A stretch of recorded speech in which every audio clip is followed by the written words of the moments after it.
man, I wish it was that sunny.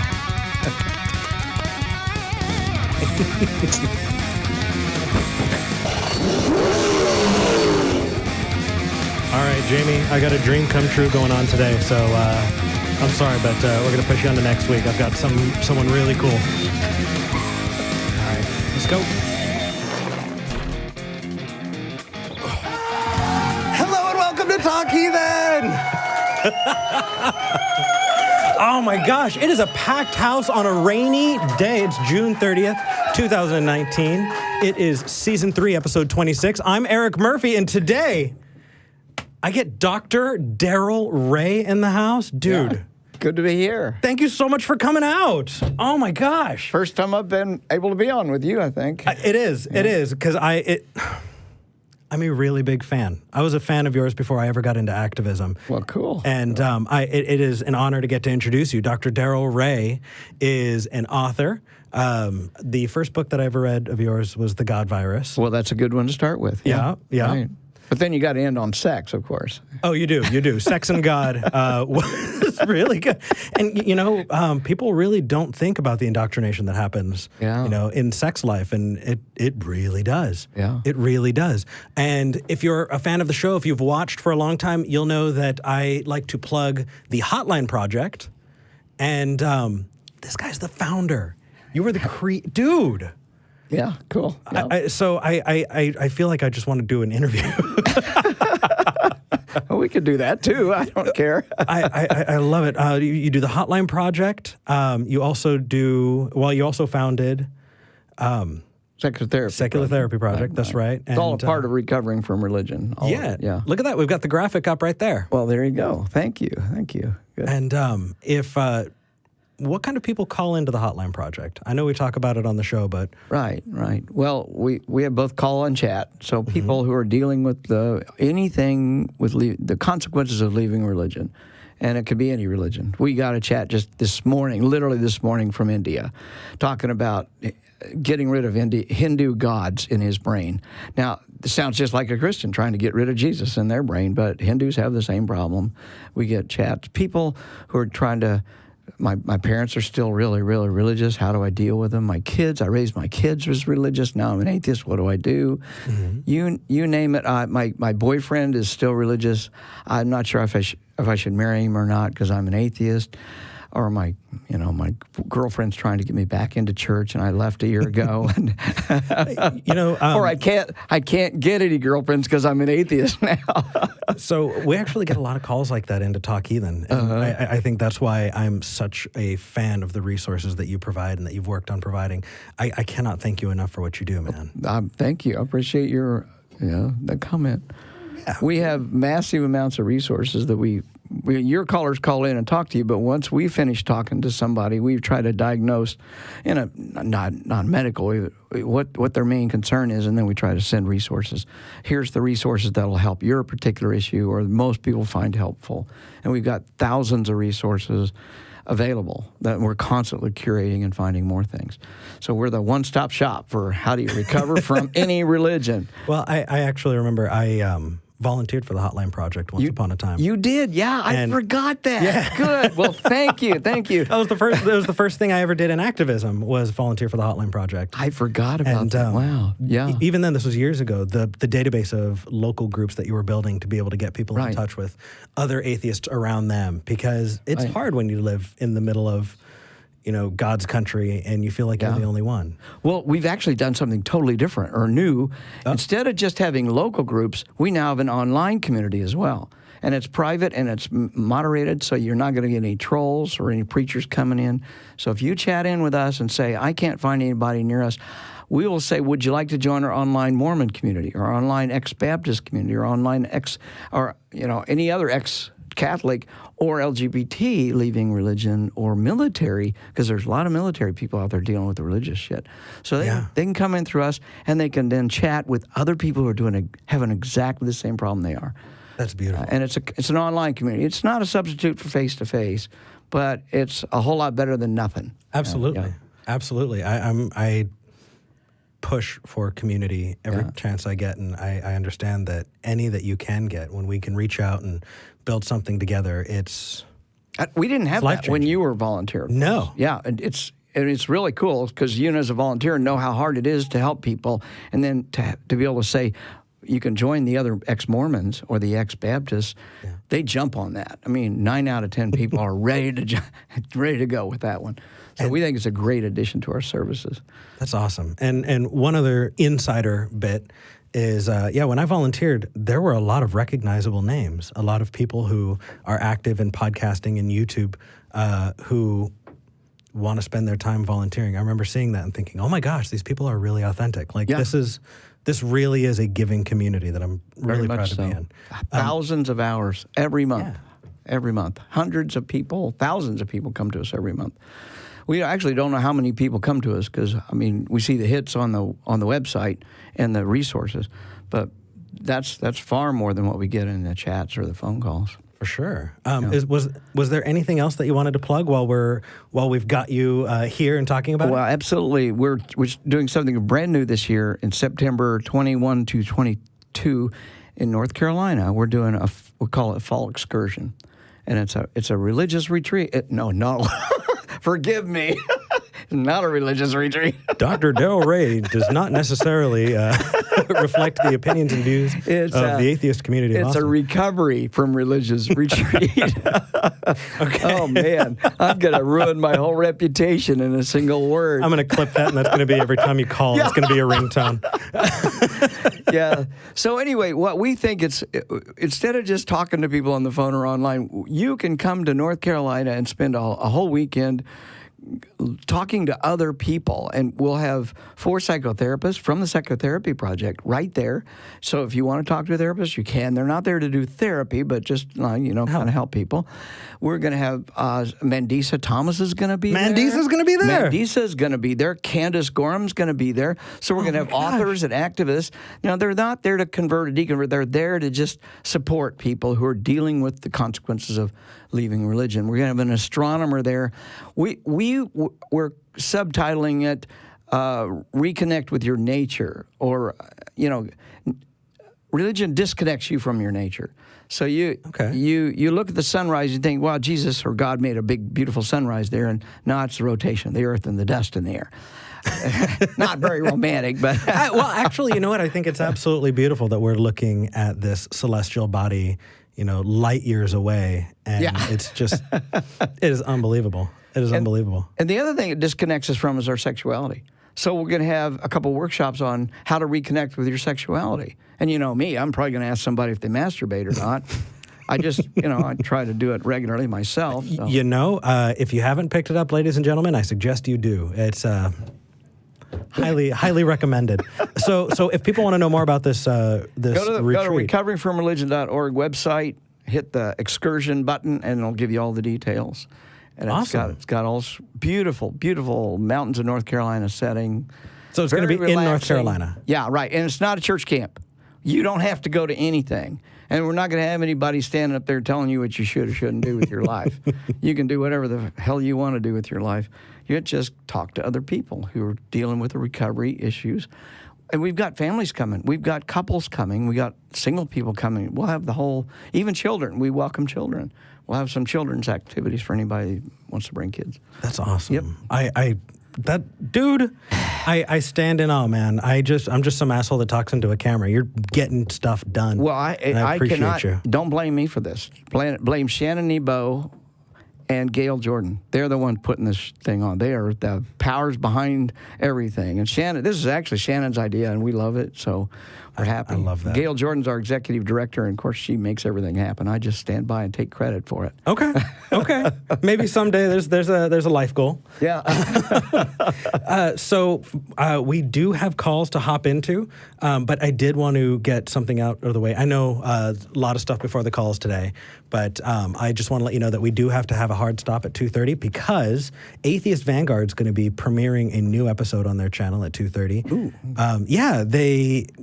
The whole hate pastor, hate church, Make America Straight Again conference that was in Florida. Yeah, right. Yeah. They did a phone interview with Tommy McMurtry. Oh. And they break it down. Don't miss that. I am nervous.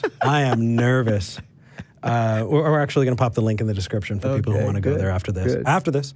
Also, as always, we thank the patrons halfway through the show. If you'd like to become a patron, go to patreon.com/talkheathen-to-me. Patreon.com/talkheathen-to-me.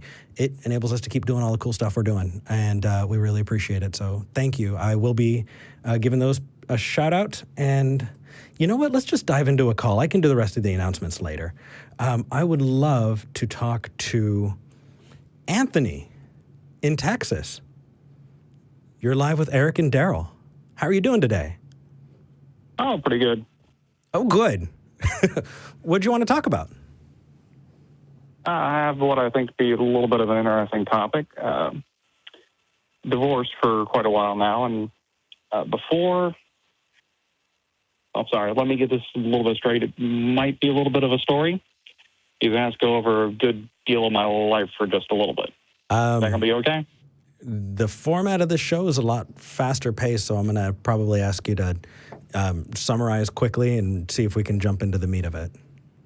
I can summarize fairly quickly. Cool. I was with my ex for nearly 10 years, and before we even had kids, we had talked about what we were going to do as far as the religious side. Because I'm not religious, she's like Southern Baptist or something. Oh, my. Okay. But the gist of the conversation was, I don't particularly mind if they go to church, but I would want to wait until they get older so they can make up their mind for themselves what they want to think. Because I felt that sending them too early was like indoctrination. They get told what to think instead of how to think. Right. We have a kid, and then we get divorced. And then later on, she remarries and sends our child to church without my approval. And that's the long and short of it. Oh, my. Well, what is the legal status, your legal status as a parent in terms of co-parenting? Joint custody. She has primary custody, and I have joint custody. So. How often do you get the kids? Almost any time I want. It's at least every other 2 weeks, but we're very cordial. Okay. And how many times do you take them to church? Oh, no, I don't. You don't? Okay. Well, there's a lot of churches out there. You could start taking them to several different churches over the next few weeks. See how she responds to that. When you take them to a Methodist church, a Catholic church, a Unitarian church, go to a Muslim church, mosque. What do you think would happen? Oh, she'd probably flip out. But I do intend to bring it up to the ex-wife before I start doing anything like that. Good. I don't agree with really any of the other religions either. Right. I'm basically an atheist, but just don't really label myself that. You know, the best vaccination against indoctrination is wide levels of exposure to other religions. The research shows when kids are exposed to a number of different religions, they're most likely to grow up non-religious or at least very liberal religious. That's what our research indicates. Now, I'm not advocating go out there and violate or start doing your own thing without talking to her, but once you've talked to her and said, well, you take them to Baptist church every week, every other week, I'll be taking them to some other church, and just see if she wants to compromise after that. I don't know. Dang. That's aggressive, man. That's all right. hardcore. That is. My normal response is raise a free thinker. You can fight fire with fire. I mean, that's literally what you're doing. You're doing the same thing she's doing. If you're a parent with full legal rights, then you have the legal right to take those kids to any church you want to. Legally, the judge is not going to say you can't take them to church, but she can. That's not going to happen. So, to our caller here, Anthony, how does that sound? Is that possible, or is that something you might try if she's not amenable to what you'd like to do? Well, since I know how most of the churches function around here and they don't ever actually read the Bible, my idea was to, for her birthday, actually get her a Bible and then sit down and start reading it with her. That's pretty radical, too. Yeah, that's just the ridiculousness of all of it, starting from page 1. My kid's really smart. Oh, there you go. Good. So they'll see this is basically nonsense. Right. That is cruel and unusual. But that's a good idea. I like that too. But then the ex can't even get mad at me that I'm trying to teach her something that they're not teaching her. I'm teaching her exactly what they are supposedly teaching her. Right. Yeah. All right. Good. Yeah, I think that's the most actionable thing I can think of is other than that, what do I have to add? It sounds like you're on the right track, though. You know, you're thinking about it, you're wanting to talk about it, and you know, this side of the water's not too bad. We're atheists. It's okay. You kind of got close to you kind of labeled yourself a little bit there. Yeah, like I said, I just don't really jump into the label at all too much. But other than that, I'm basically an atheist. Yes. Well, I don't agree with any of these other scriptures or religions out there. They don't make sense. They're just kind of silly. Well, the time comes that you're ready to come over. We're happy to have you. And even if you don't, we're still happy to have you. I'm glad you called in, man. Best of luck. Yeah, thanks for calling. Yeah, not a problem. Eventually, one of my steps might actually be able to bring my kid down to Austin and watch her show. Oh, that'd be cool. Yeah, we get families coming in here. It's pretty awesome. All right, you take care, Anthony. All right, thank you. Thank you. All right.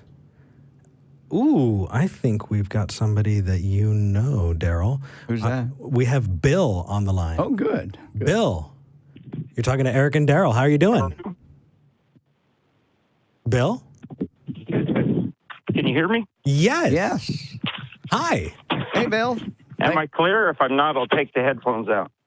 So far, you're clear. They work better. Yeah, Yeah, definitely. So just a peek behind the curtain. Yeah.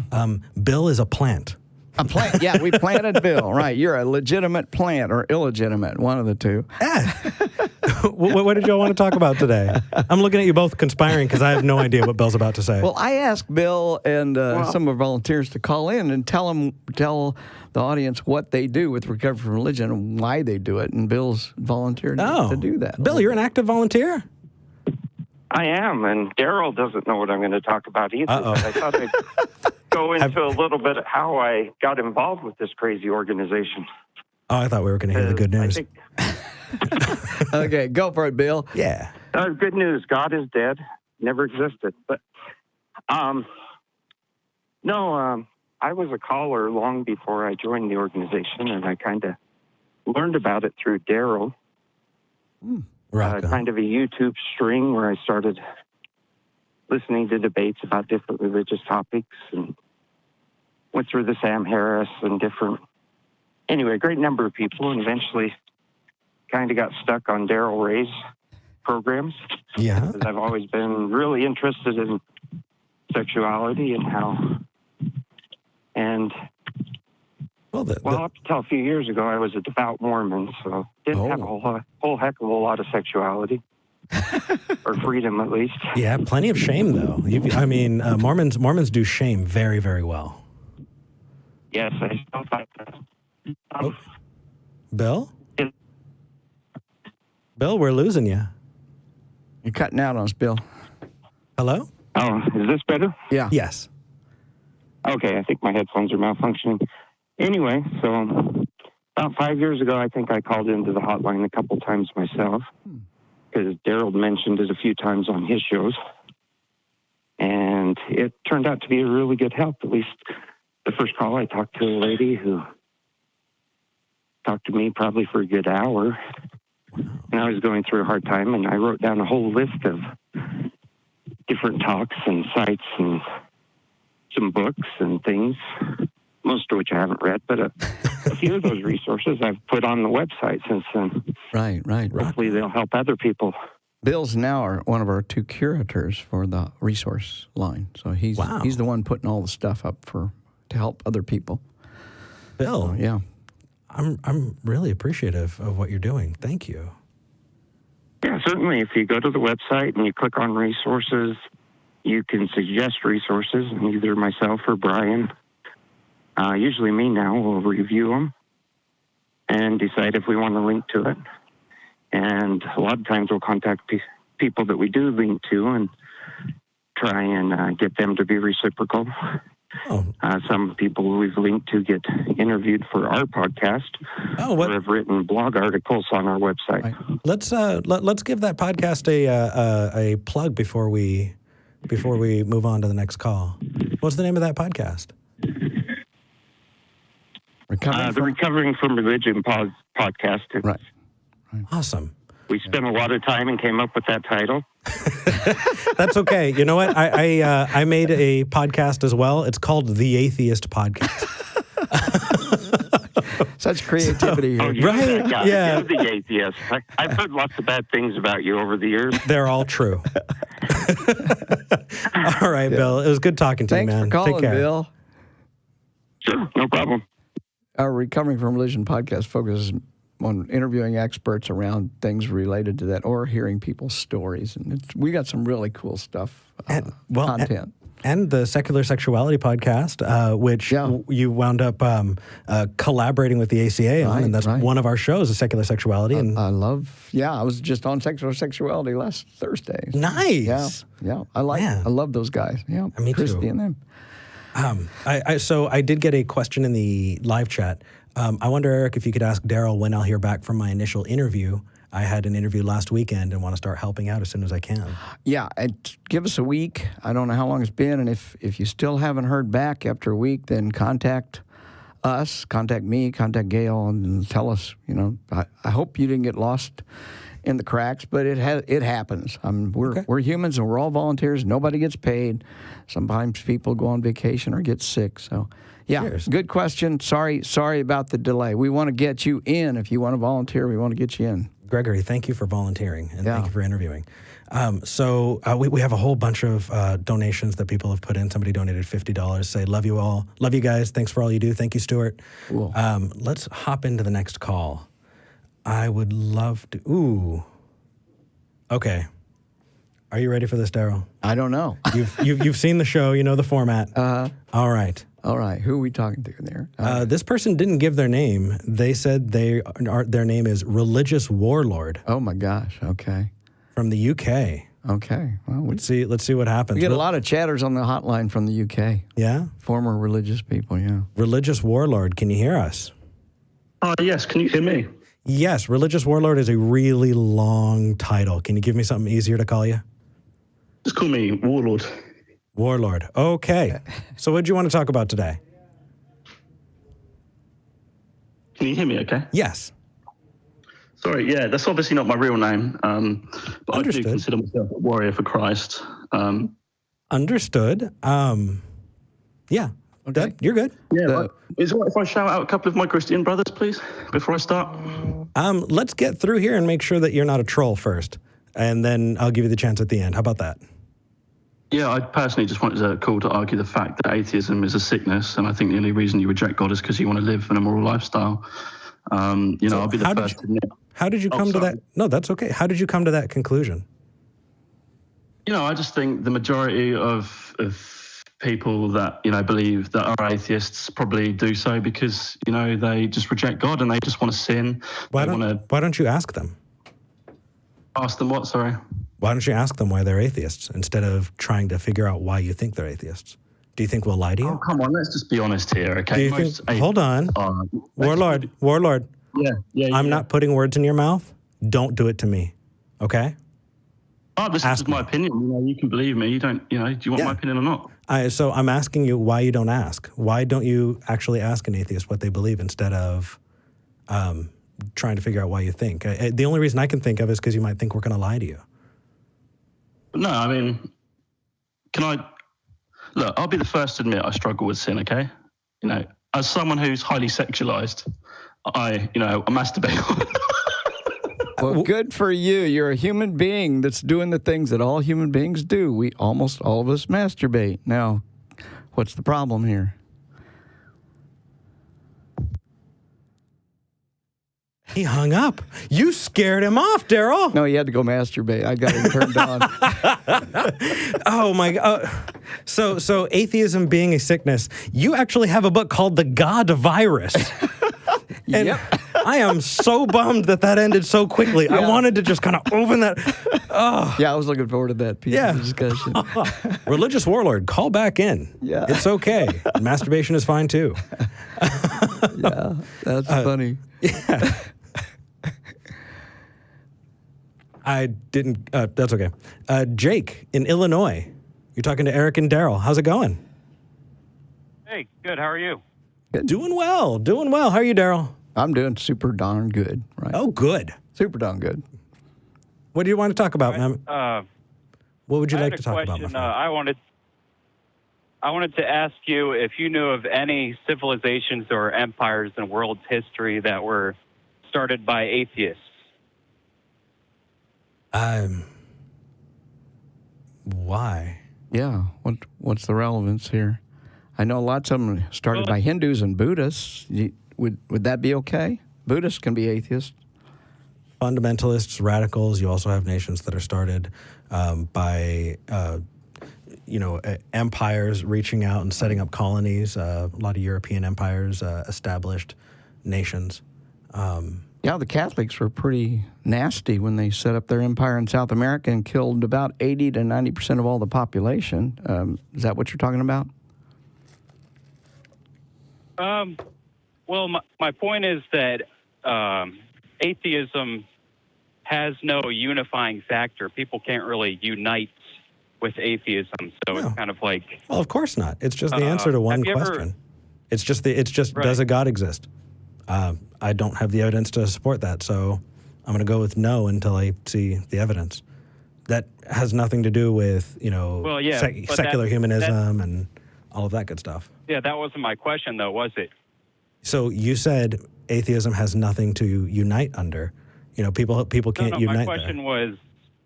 My question was, do you know of any civilizations or empires where the founding stock or the founding people were atheists? No. I never even thought about why. It's not a political ideology. You can be a Republican and atheist. You can be a communist and atheist. You can be a Buddhist and atheist. I don't understand how that's relevant to starting any civilization. Well, it is relevant because to start an empire, start a civilization. Have you ever heard of an essay by John Glubb? No. He wrote about a 30-page essay on the fate of empires. John Glubb. What he noticed about, was he the author of the autobiography of Muhammad? I don't know. I think he was. I think it's the same author. But yeah, go ahead. So I guess what he noticed is he studied 10 different empires and noticed there were similarities between all of those empires. And one of the symptoms at the end was a lack of religion. Some other symptoms were mass immigration, a lack of a sense of duty, pessimism, and atheism just seems to be tied in at the end of all these empires. So it seems like atheism is kind of like a weakening of the a culture or empire where it falls apart and basically results in the people becoming. Can I ask you a clarifying question, Jake? Sure. So in this, let's just say I grant all of that, which I don't, but for the sake of argument, I do, right? Does any of that information make it more likely that God exists? I guess it's hard to say because we don't have anything to. We have one world and one history, so it's kind of hard to tell whether something makes it more likely or less likely because we have nothing to compare this world to. Well, I can imagine I can give you a thought experiment where I go and we don't have two different timelines. Well, this is true. Sorry for interrupting you. No, that's okay. I know there's a bit of a delay, so that's all right, my man. I can imagine a world where I go to a uninhabited land and I decided that I'm going to create a new country called Ericlandia, right? And it becomes successful, and 1,000 years later, people look back. Would my establishment of that country mean anything about religion? Would it point toward the truth value of one God over another? Well, it would if you could study hundreds of different countries, and all of the ones that were successful had a religion, and all the ones that were not successful, there was no successful one without a religion. So it means atheism is inherently weak as an ideology. Well, that's because And atheism people is can't not an unite around it. ideology. Why would it? Why are you claiming it has a weakness that it doesn't even claim to have to begin with? It's not an ideology. Right. It's the lack. It's an answer to one single belief and a higher. It's answer to one single question. That's all it is. If you want an ideology, go somewhere else. Humanism could be considered an ideology. Atheism is not an ideology. Now, are you familiar with the cargo cults? Are you familiar with the term? But I'm not sure of it. Well, those are religions just sprung up pretty much spontaneously at the end of World War II, and they still exist today. And they are still waiting for the Americans to come back with all their airplanes, and they built airports awaiting the planes to come back and bring all sorts of wonderful material things to them. And John Frum is their God, or the Jesus, and he's going to come back. It's amazing to watch religions spring up spontaneously. They do that. Christianity, Hinduism, all those religions pretty much sprung up spontaneously. I have no idea why that has any relevance to your question. That's pretty debatable. I'm just wondering what the relevance is to a God existing on this argument. Well, because I mean, something can be weak and true. Something can be strong and false, right? Right. I can force everybody to believe a religion that I make up off the top of my head if I'm pointing a gun at their face, and right. So if you have them can't, teach their children. Can't answer my question that there is no empire or civilization that could be started where the people are atheists, then wouldn't that make sense that even if there was no God, which I believe there is a God, but even if there wasn't, it would still make sense to have a religion, so you would have a strong empire or have a strong country with successful people? No. So you would rather... I would rather us not create in-group, out-group dynamics. I would rather us not shrink the size of our tribe and then justify violence because of that religion. We can create a civil society, and I absolutely advocate creating a civil society, but I do not advocate creating these in-group, out-groups. That was just my argument. You cannot create a civil society. Okay, where's your evidence? I just asked you for the evidence. No, you asked for... There is no... No. Yeah, there Jake, is no country. Jake, you need to understand what evidence is. You need to understand what evidence is. So you can make fun of the other side all you want, but you actually need to bring something to the table yourself to present it. Yes. So what is your evidence that your God exists? Evidence.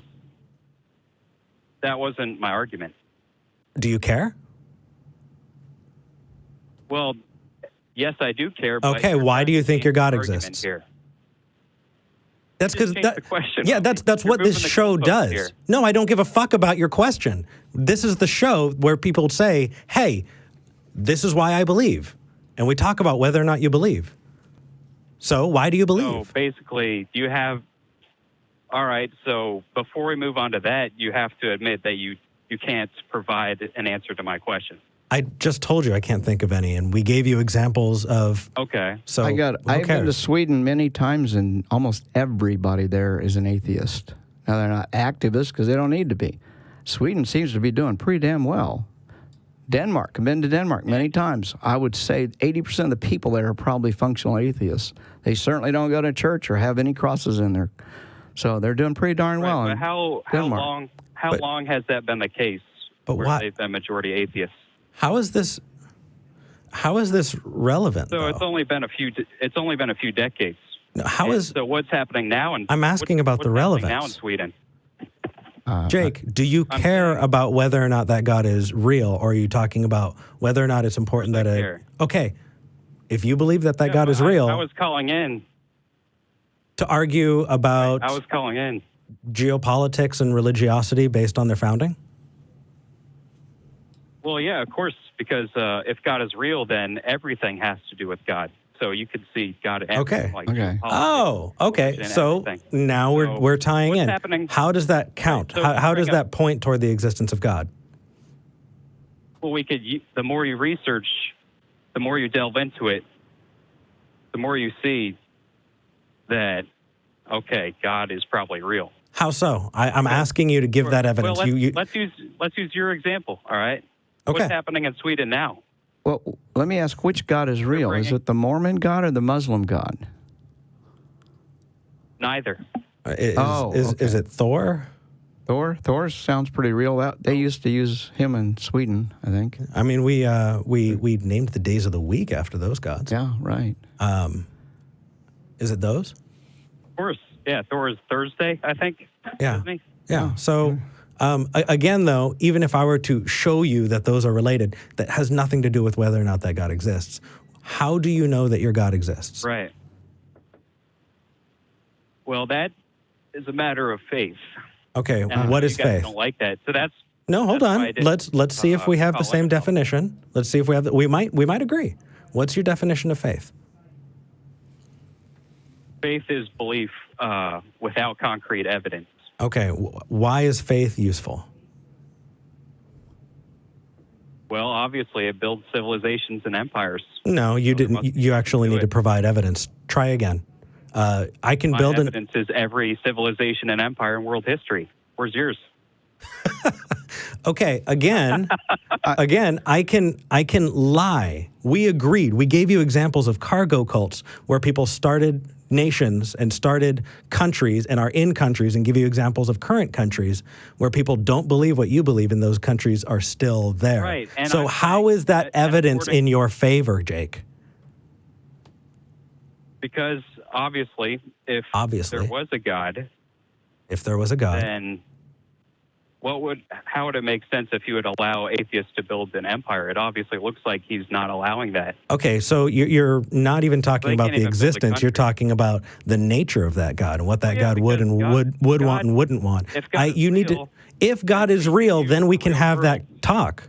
If God is real, then we could have Yeah, the that talk about the nature of that God. Show that that God exists in the first place. Well, I have to use the real world because that's what we can Okay, see. point to the real Right. world. And if you point towards civilizations, I'm hanging up. Try again. Give me actual All right, evidence well, instead of pulling that was stuff out of what your my butt. argument was. It's a bad argument. It's a Try really, again. a really bad argument. And I just want to go back and say the author I thought you were talking about is not the same person. I don't want to defame the good guy because he wrote a great biography of Muhammad. Just remember, Muhammad started an entire civilization that's the second largest in the world right now. And you don't seem to think that's a valid civilization. No, it appears but I that he do thinks. I do admit it is a religion, although I don't believe it's the best one. Right, you have no evidence to justify yours over his, over Hinduism, over Buddhism, Over none. Scientology, over Mormonism. They all make the same claim you're making right now. And also, it doesn't matter. Well, it is- They can all be successful and there still be no God. Right. You cannot point toward the success of a country and say, it is because and is evidence of a God existing. That's how. There is difference I'm asking. in morality, though. Oh, you want to talk? So who's moving the goalpost now? Yeah, you keep moving the Yeah, goalposts. let's actually go back here, right? Well, you guys said if I talk about my original argument, then you will hang up. Well- So I have to move the goalposts. Because it's a bad argument. Do you get that it's a bad argument? Well, Yes or no? what define the argument again? So I said I'm going to hang up on you if you point towards the existence of societies as evidence for your God, because we gave you a bunch of examples, and your response was because of the existence of societies, Well, which tells us that you weren't listening. give me an And if you're going to continue... Yes, we did. Darrel, how many examples did you give? No, I don't know how you many give me examples one you example. need, but you don't seem to know anthropology very well, and you're not a sociologist. You're not using real world examples. You always go back to your fantasy about your God. So We talked about hard to cargo argue. cults, Yeah. right? You talked about world Norse history is fantasy society. You now? talked about Sweden. You talked about Denmark. Islam. Because you How bring many up- of those yeah, so examples? What's happening how, in Sweden now? How They've many? taken over Jake. Muslims because Jake. they believe. Jake. Jake. Do you get that I don't care? And I told you why. So let me spell it out again. Maybe you can get it. Ready? Right. Are you ready? Because this is important. ironic. Are you ready? Hold on. Are we ready? Oh, you're going to hang up now? No. Yeah, I'm ready for you to hang up. You called Talk Heathen. Here's why. It doesn't matter whether or not a society survives or not, because that does not necessarily point toward the existence of a God. You can have a successful society that doesn't point toward the existence of a God, and in societies where people do believe in gods, they believe in ones that you don't believe in, and still you seem to be taking credit for them. So that is why we gave you these examples, because we're giving you, hey, here are other examples of other religions. Hey, even if there were no religions, that still wouldn't point toward the existence of a God. I don't care what's currently going on in a country if it doesn't matter. You actually need to show that it matters. Do you get why I'm getting so frustrated? Because you're saying the existence of societies points towards the existence of God. And I'm saying, show it. And you're saying the existence of societies. And you said, what's your evidence? And we gave you a bunch of examples. And you said, well, it's the existence of societies. And so I said, Jake, if you continue on this line, it's telling us that you are not listening. And if you're going to continue that instead of engaging or listening, I'm going to hang up on you. So do you get why that's so important?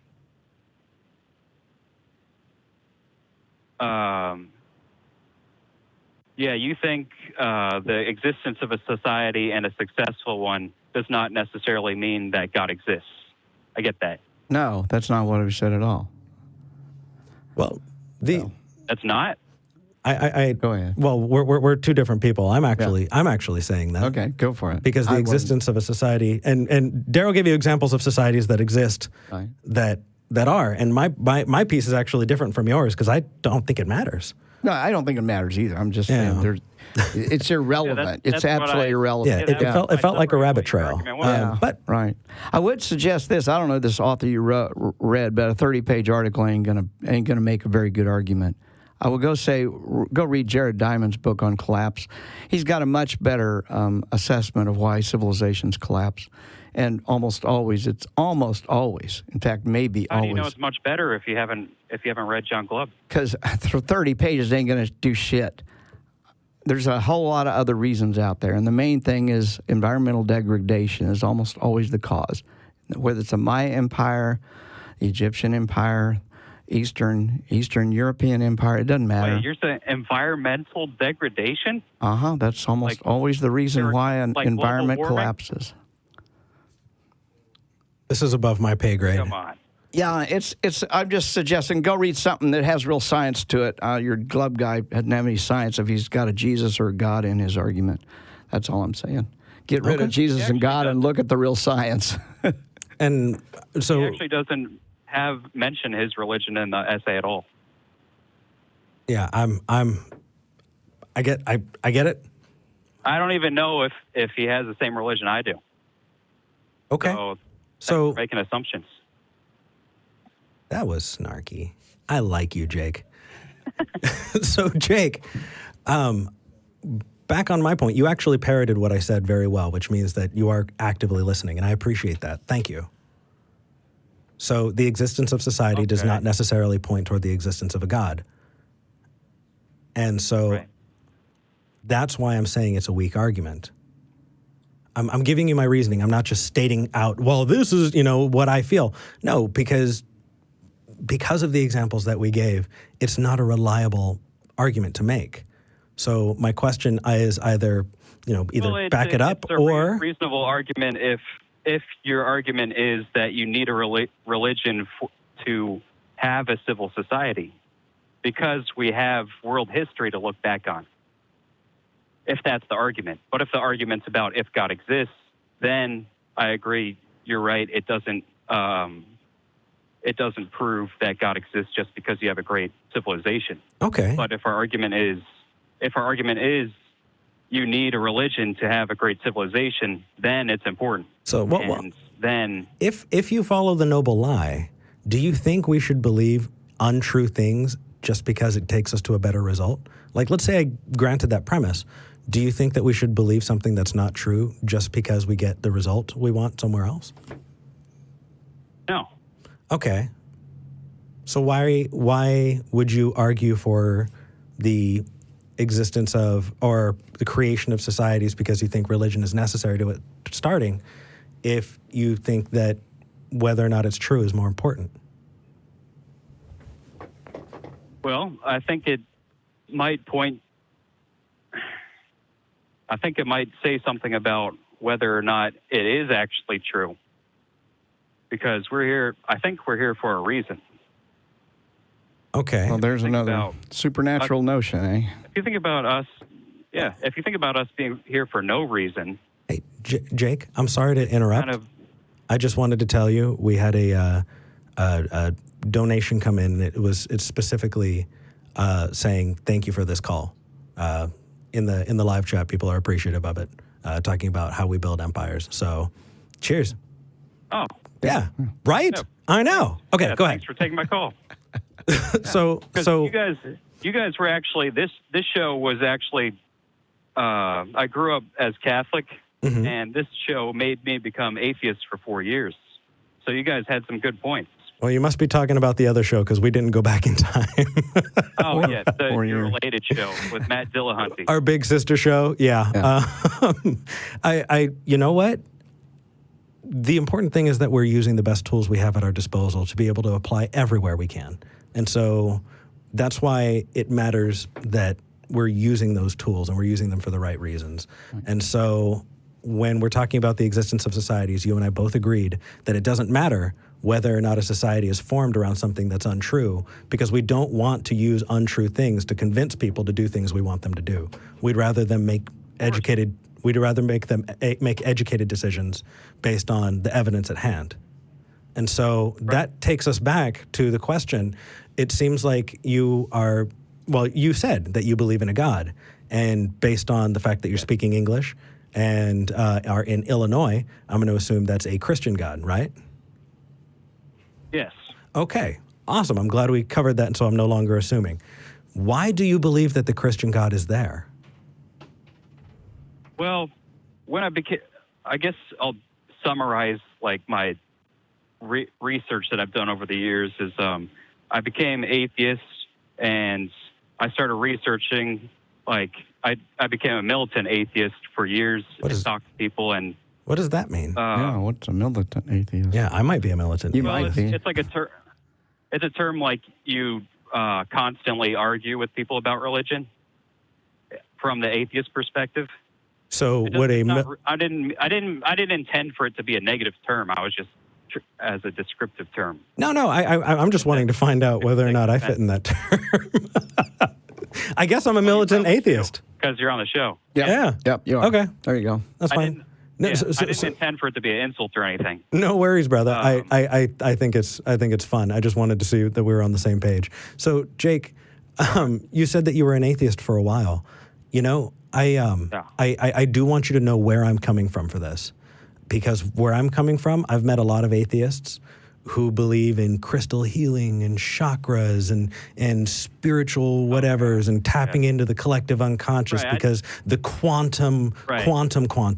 And because of that, I'm really not convinced when somebody says they were an atheist, because holy crap, we come in a lot of flavors. I perfectly understood where you're coming from. Like, you don't believe in ghosts, you don't believe in crystal healing, or right. I mean, I'm with you there. That's pretty much nonsense. Right. Even Holy Ghosts. Yeah. You are so... No, I disagree. Oh, my gosh. Okay. I don't believe in Holy Ghosts. I'd love you, Darrel. I would like to throw one thing in about because I think we may have a terminology issue here.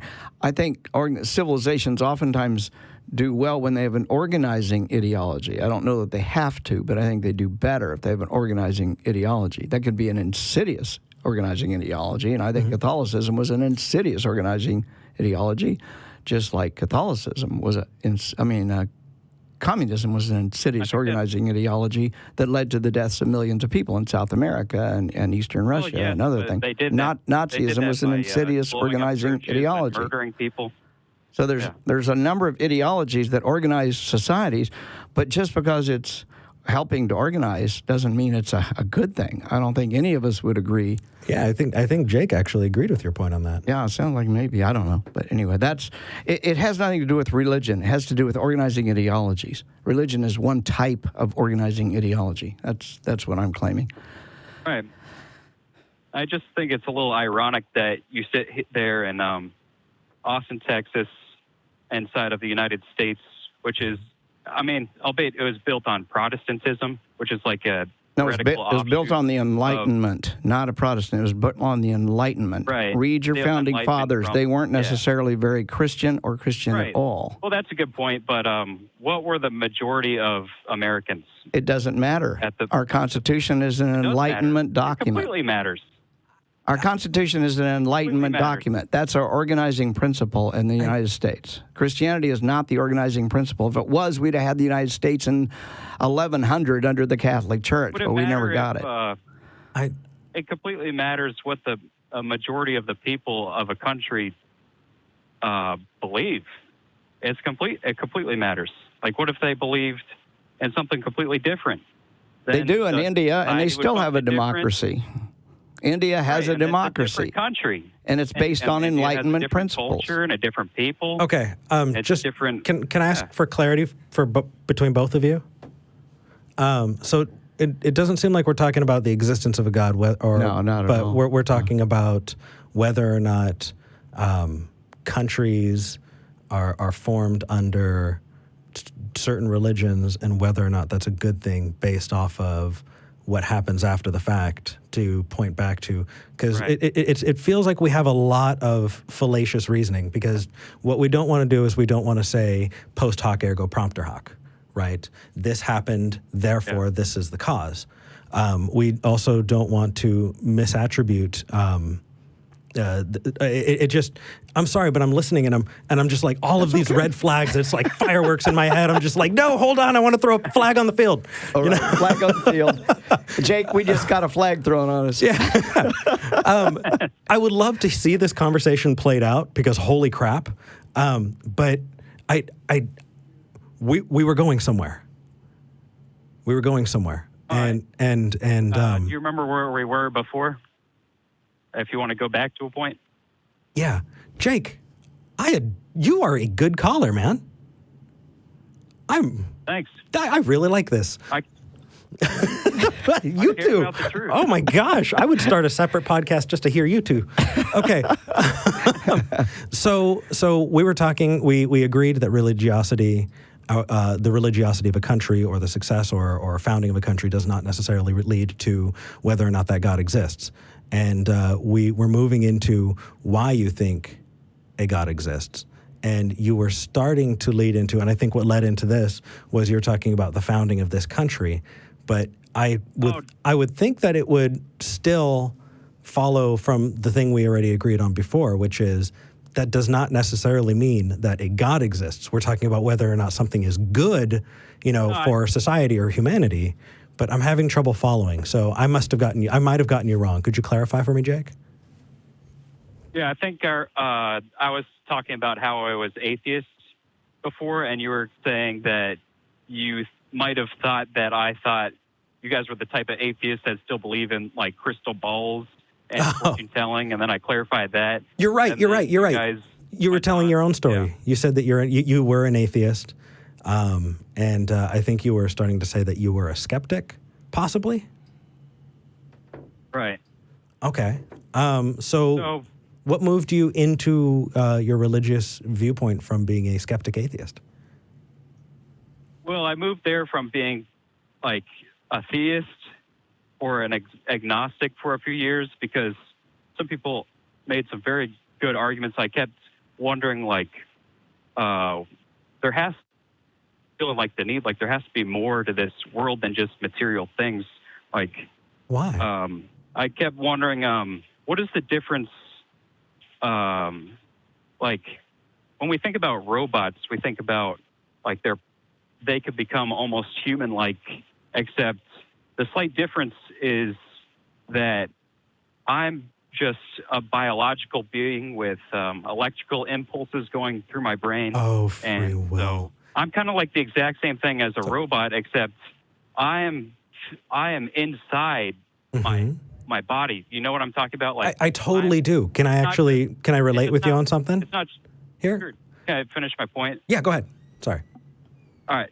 So I'm not just a series of programs going through something. It's like I am living through this physical, material organism on the earth, and I'm experiencing things through it.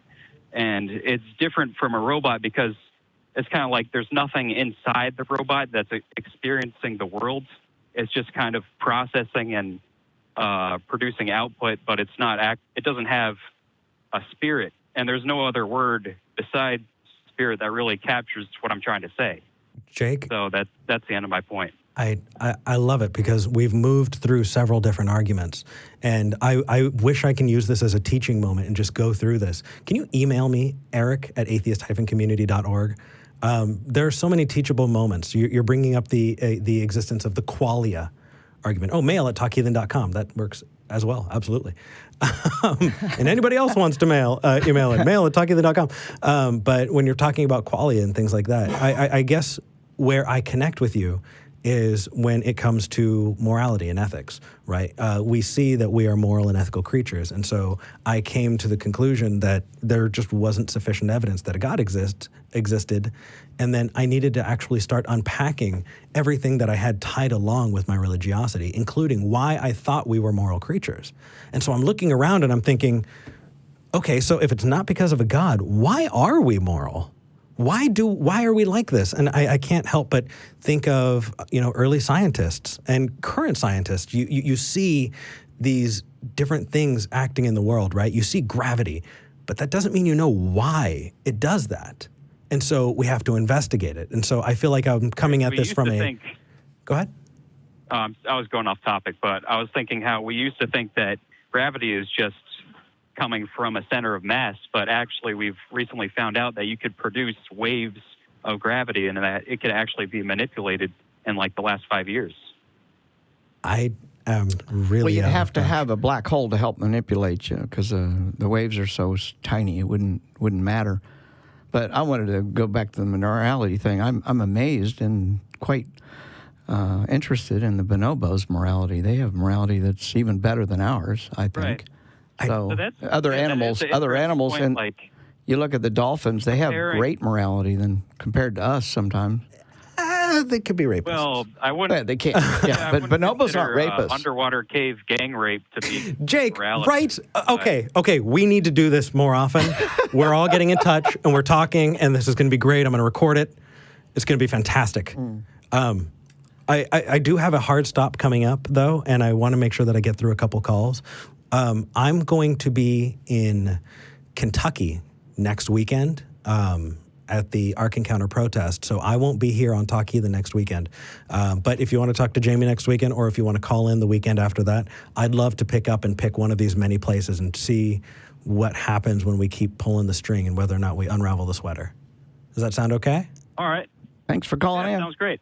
Awesome. Thank you. Thanks for taking my call. All right. Bye. All right. Bye. Interesting. Fun talk. There are so many things, like places that we can go, and I see you're just like, ooh, I was wanting to go down several different rabbit holes, and he was wanting to go down others, and I'm sitting here just like wanting to moderate it. Yeah, well, you need to because we'll get off track way too much. I love it. Okay. I want to talk to Andrew. Good. Andrew, who's totally not another plant. Hi, Andrew. You're talking to Eric and Darrel. How are you doing? Hey, Andrew. Hey, Darrel, and hey, Eric. Wow, I just want to say, Jake, I agree with you guys. That was amazing. And I love that he's asking questions. I love that he's calling, and I hope he calls again. Oh, wow. But yes, thank you. Thank you for having me on. Well, thank you for calling in. And tell them why you're calling in. Yeah, why Andrew? are you calling in? Well, I guess first, let me just say that if there's anyone that's a pastor or anyone that's a spiritual leader in the church right now, please listen. Like, this is not just for people who are atheists. Like, Recovering from Religion I'm a volunteer at Recovering from Religion, and I absolutely love what we do. because we don't tell people what to believe. And that's the most critical thing that someone who's doubting their faith or their beliefs needs to hear, is that they are in charge of finding their own truths. There is something so fundamental to someone who is terrified of losing their community that they might go to someone in your congregation, and if they knew that we existed, like, I wish I knew, because I didn't know. And I went to my congregation, and I actually came out to people that I literally led to the faith. And it was the most horrible thing to go through. When you're seeing this person in front of you, right down in front of you, saying, why are you asking these questions when you just told me that you knew these things were true? And so if you're a pastor, if you're a spiritual leader, please check out Recovering from Religion. This organization is amazing. And honestly, our goal is to help support people. It's not to lead them in any direction at all. And so that's just like right up front. Like, I hope there's someone listening. And Andrew, can I ask you? But I say, yeah, sure. Can I ask you? I believe you have some relevant experience here, right? Yes, that's right. What is your I was background? a functioning outreach pastor. You were an outreach pastor for what religion? The Independent Fundamental Baptist Church. Oh, wow.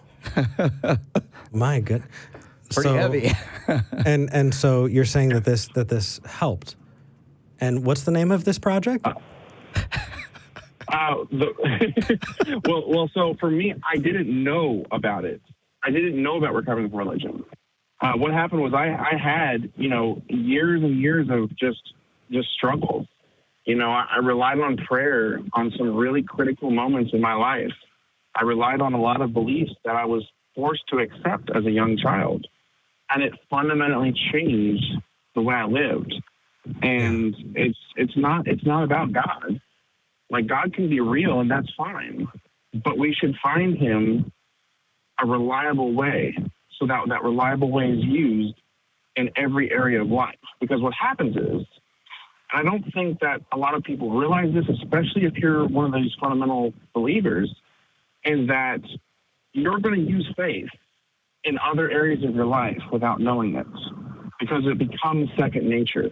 Absolutely. You can't ride a bike differently just because it has a different seat on it. You're going to ride it the same way, and you're going to find yourself going down some dangerous paths, and before you know it, you're hurting your family. You're hurting your friends, and you're, just making bad decisions for wrong reasons, but thinking you're doing good things. Well, so two things here.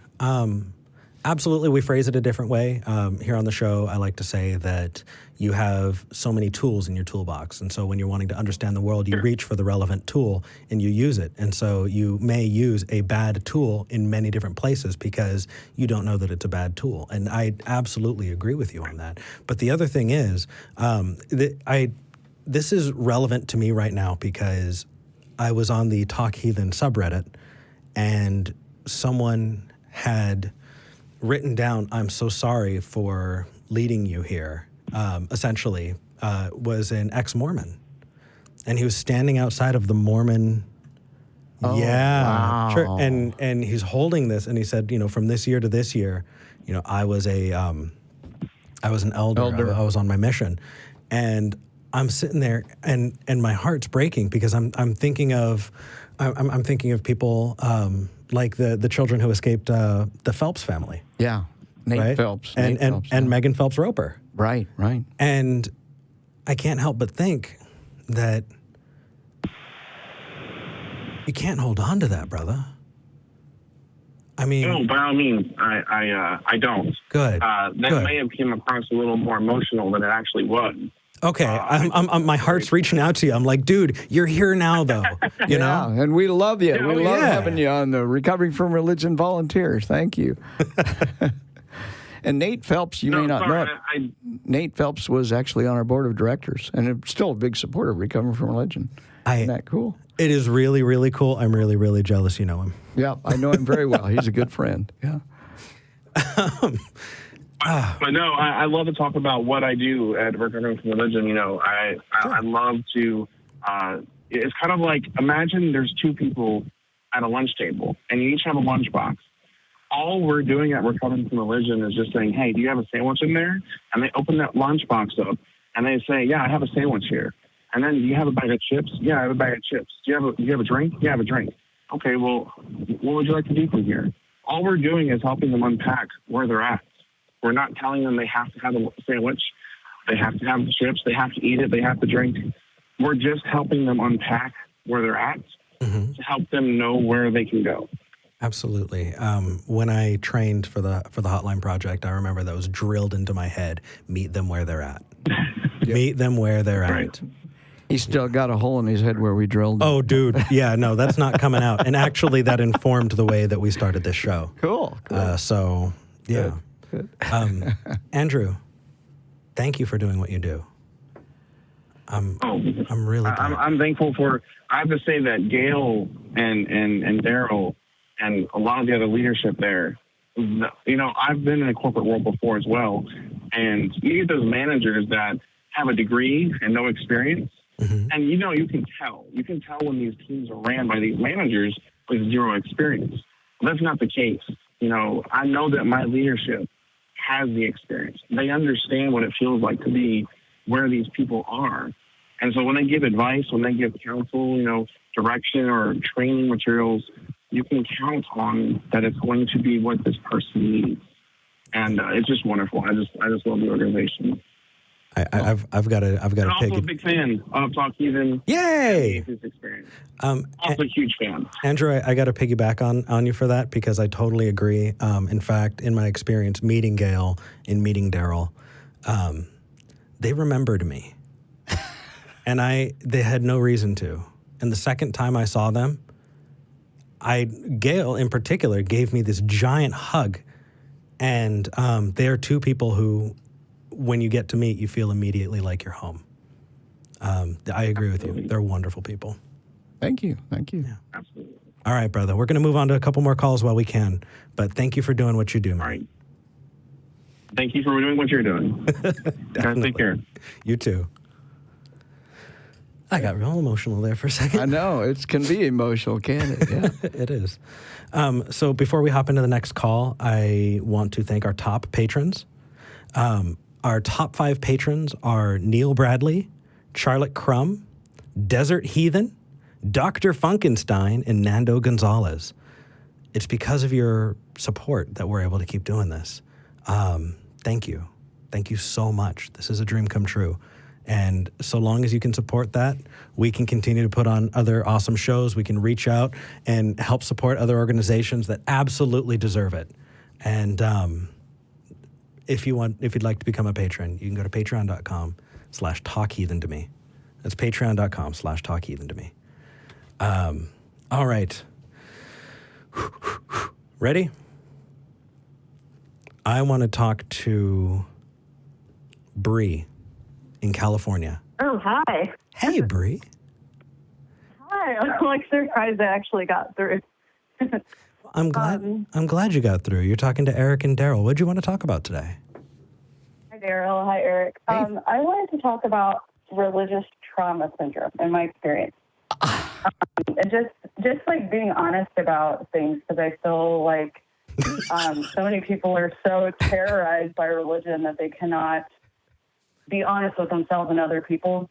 Bree? And just to tell you really quick, it was something we were talking about beforehand, and you are not a plant. No, you're not a plant. And That's exactly what I was going to talk about.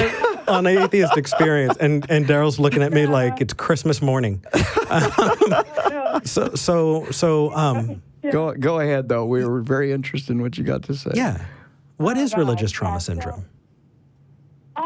Well, I'm a psychology major, and that's kind of helped me a lot with this. I'm not a therapist by any means, but I just have my bachelor's. But from my understanding, it's kind of like post-traumatic stress disorder, except it involves religion. Exactly. That's exactly right. My journey with it started when I was, I would say, 10. And my parent, who was pretty abusive anyways, took us to this, I think it's called like Hell, Flames, Seven Gates, or some weird play. scared the living daylights out of me. And when I was before then, I just thought, Jesus was this, he loves the little children, he's good, and blah, blah, blah. And then from that moment, it became like Punisher Jesus, like if you don't believe in him, he's going to burn you alive. And I remember saying the sinner's prayer, and ever since then, it became kind of almost like an OCD type thing. And I've talked to other Christians about this, and they were like, oh yeah, I used to do the same thing. I used to like say the sinner's prayer at night, and I would be afraid of the rapture. And a lot of my peers in my age group, they're like left the church. They're just over it. And then the ones that are still in there, thankfully now I have some Universalist friends. But a couple of days ago, I'm trying to think where to start. No, that's okay. I'd love to help walk you through because I know that it can sometimes, and pacing and all of that. So first off, it sounds like you're still a Christian, are you? My voice is going up? Yeah. I mean, I don't believe in hell. I've just completely discarded that. The only reason I still am is because of personal experiences. I know that's not like evidence. I know, all that kind of stuff. I always had problems with a lot of the belief systems ever since I was little because I've always been the one to ask questions, and that would get me in a lot of trouble. And so I mean, recently I posted on my social media like, hey, I don't believe in hell or the rapture, fight me. And within 5 minutes, I had somebody telling me I was going to rot in hell and that I was Lucifer and all this kind of stuff. And I was like, and when I was a little kid, that stuff terrorized me so much. So I mean, the little kid in me kind of got a little triggered, but. Thankfully I'm going to therapy now and I'm working through that stuff, and I'm realizing a lot of it is just controlling other people. And from a psychological standpoint, I think that if something's true and it's good, it should create peace in your mind and not what's the word, cognitive dissonance, and make you like schizo. And so the hell thing, I'm just like. Bree, can I ask? You made a statement a minute ago. I thought it's really important, really interesting, and that is the little girl in you got triggered. Was that accurate? Oh yeah, very accurate. Okay, very good. I want to emphasize that is exactly how religious trauma begins. People traumatize their children through fear of hell, through beating them for not reading their Bible enough, or grounding them because they didn't memorize their scriptures or whatever. I don't know what your experience was, but that leads to what we now know as PTSD, directly related to religion. Oh yeah. Yeah. How did you learn about religious trauma syndrome? I'm curious. Some research, because I have some trauma and I've been looking for just ways to help myself. And I come from the thinking that if something's true, it needs to be tested. And I also started reading Bart Ehrman's books, so I enjoyed that. That's a good. Okay, anything by Bart's good. And I like your videos; they're really funny. Like the stuff you post on masturbation is just hilarious. And it's just fun to scare some of my friends with this stuff. But okay. I mean, really, I feel like I've been so terrorized and traumatized by these things, and I feel like my heart is to help other people, whether they want to stay in their belief system or not. I'm hoping that myself and others can maybe come to a healthier belief system. I mean, like if you still want to believe in God, I mean, there's studies where it says if you have a view of an angry God, then you're priming yourself for mental illness and all sorts of like crazy disorders. So I'm like, well, if there's a benevolent creator, I don't think he's going to burn a billion people alive for not believing in him. Bree, I would hope so. Yeah. I'm sorry, I'm kicking in because we're getting close to the end of time and I've got a couple more callers, but I want to give you two the last couple words. I want to say I'm glad you're working with a therapist. I hope that therapist is secular, or at least keep their religion and New Age, whatever. Keep it out of your. She's secular. She has her own belief system, but she she has very good boundaries in that. So she actually agrees with me. She was like, you know, when you go to church, they make you feel guilty. Okay. And they create the problem and then create the solution, and you keep coming back for more. You're exactly right. It's just awful. I wrote a book called The God Virus where they create the disease, then they tell you they can cure the disease. And it sounds like you have figured it out. So good for you and congratulations. Yeah, and even the guy that told me to rot in hell, I mean, I don't feel like I understand why he's like that. So I'm kind of like, you know, there's a lot of very traumatized, angry, scared people. So, I mean, I know people call your show and say all sorts of horrible things. And I think people just haven't thought enough about what they believe and why. Hopefully. To really think through that. Bree, hopefully by calling in, they'll get the opportunity to face that. And definitely seeing those calls creates a safer place for people to be able to challenge their beliefs. But Bree, thank you so much for calling in. Thanks for calling in. Yeah, really. Thank you. And reading my mind. Thanks for having me. Thank you. Take care. All right, bye. All right, bye-bye. All right. So I'm going to go all the way to the line as long as I can. John in Texas. Hey, John. You're talking to Eric and Darrel. Yeah, hey, I made it on the show too. This is my second time listening, first time calling. Cool. Let me see. Do you see the note that they wrote to you on what I want to discuss? It says here, atheists are biased, act like there are no flaws in science. I actually feel like I can answer that pretty directly, but I don't want to answer something that is not your point. So would you present your point before I give a response? Okay, well, my point in calling on the show is just to say that I just wanted to question or make you think about that. I just wanted to say there is more to reality than what you can see, you know, than what you can touch. It's called metaphysics, and just because you can't comprehend it or have an experience doesn't mean it's not real. What's your definition of metaphysics, John? I just said it's something that you can't see or you can't touch. Okay, so if I'm investigating something at the atomic level, does that make it metaphysics? At a certain point. Really? Because what about at a certain point? Because the law of observation, the act of observation has a lot to do with the state of an object in the quantum state. Okay, so outside of quantum indeterminacy, we are talking about investigating the world. And so when you say there are no flaws, that there are flaws in science, No, it's the scientific process, because it's just a method.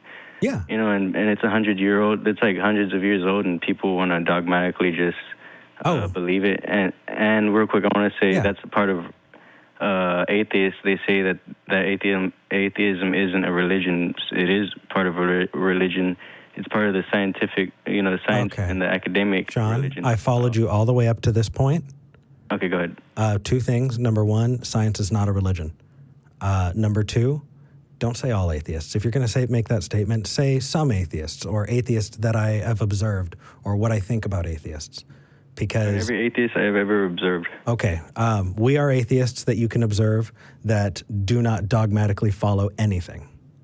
I can speak. Can I speak for you on that, science? No, science has got its flaws for sure. We absolutely the Catholic disagree method has its flaws. Yeah, but they're much worse. Agreed. But for science in particular, John, I would not dogmatically be able to tell you that I am positive that I exist. But you're positive, but you don't mind arguing the fact that God doesn't. Actually, I want to argue everything. I know, I'm that asshole. And they gave me a show.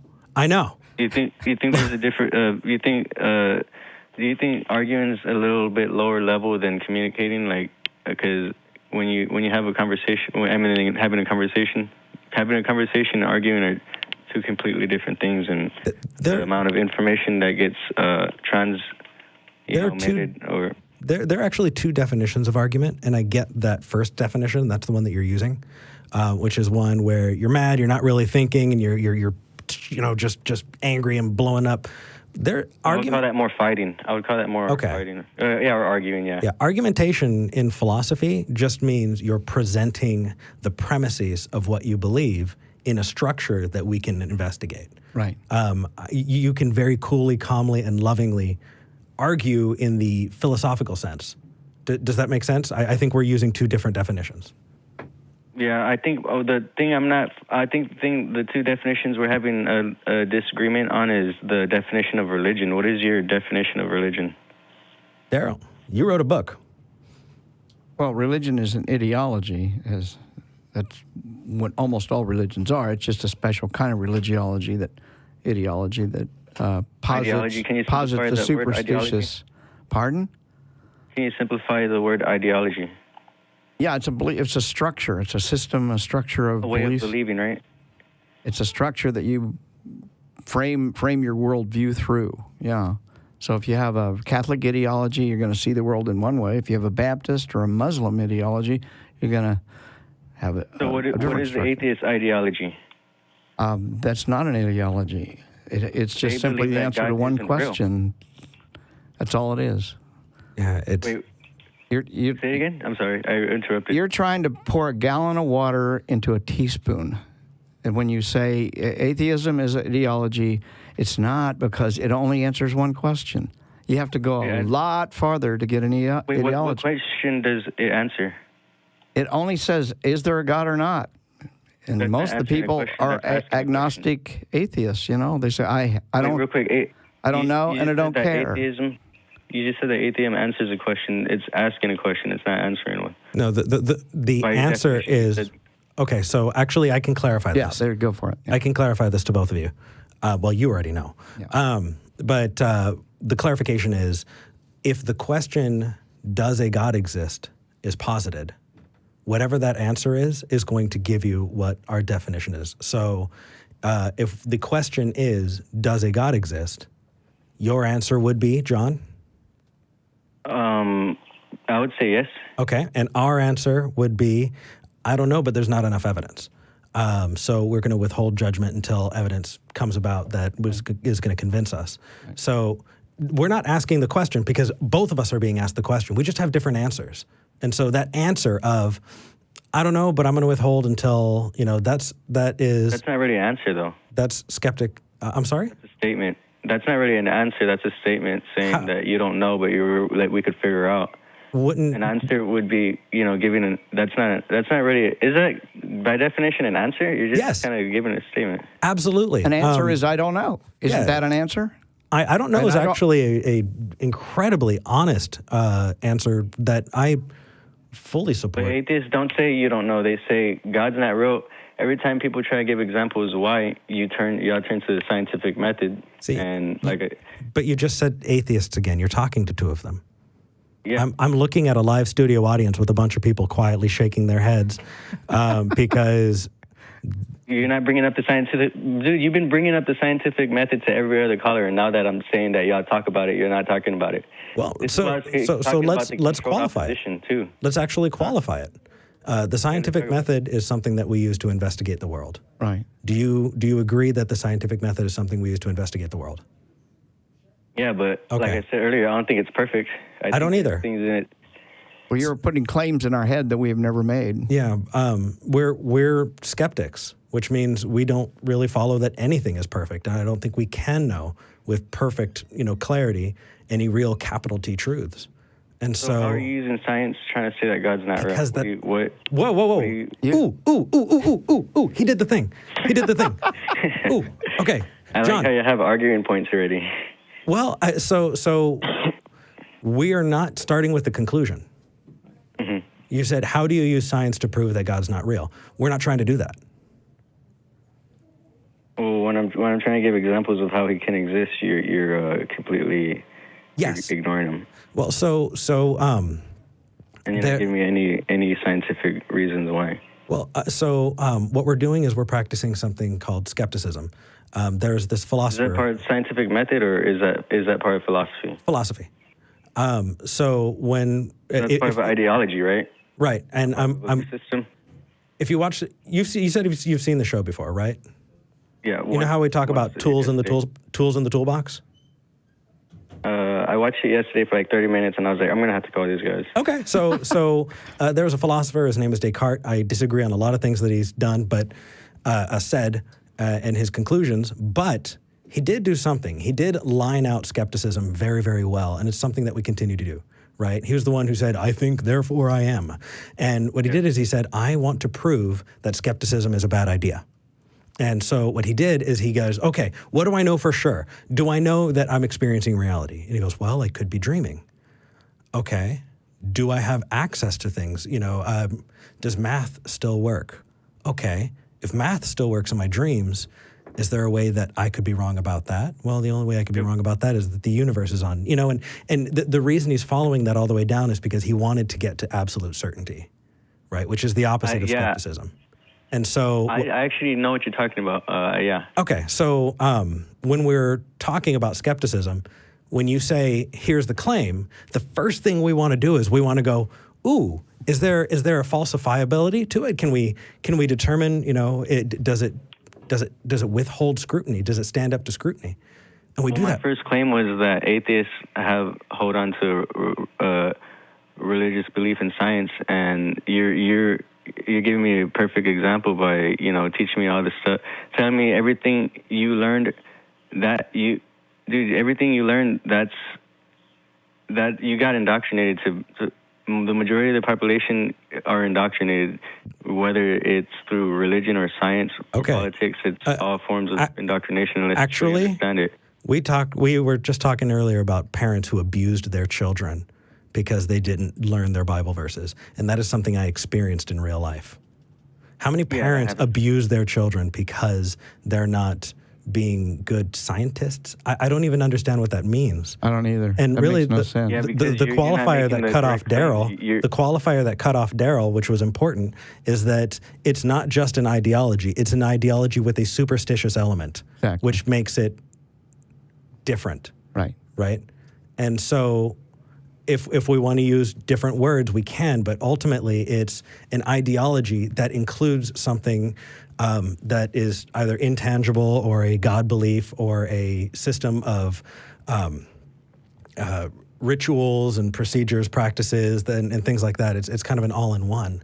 Right. I'm sorry. I'm sorry. I'm talking really fast, John. You're good. I want to say something to the beginning thing you just said. Okay, and then we actually have to stop because I've got to end out the show, or the producer will murder me. You said how many parents would punish their kids for not studying science? You're not comparing the two situations correctly.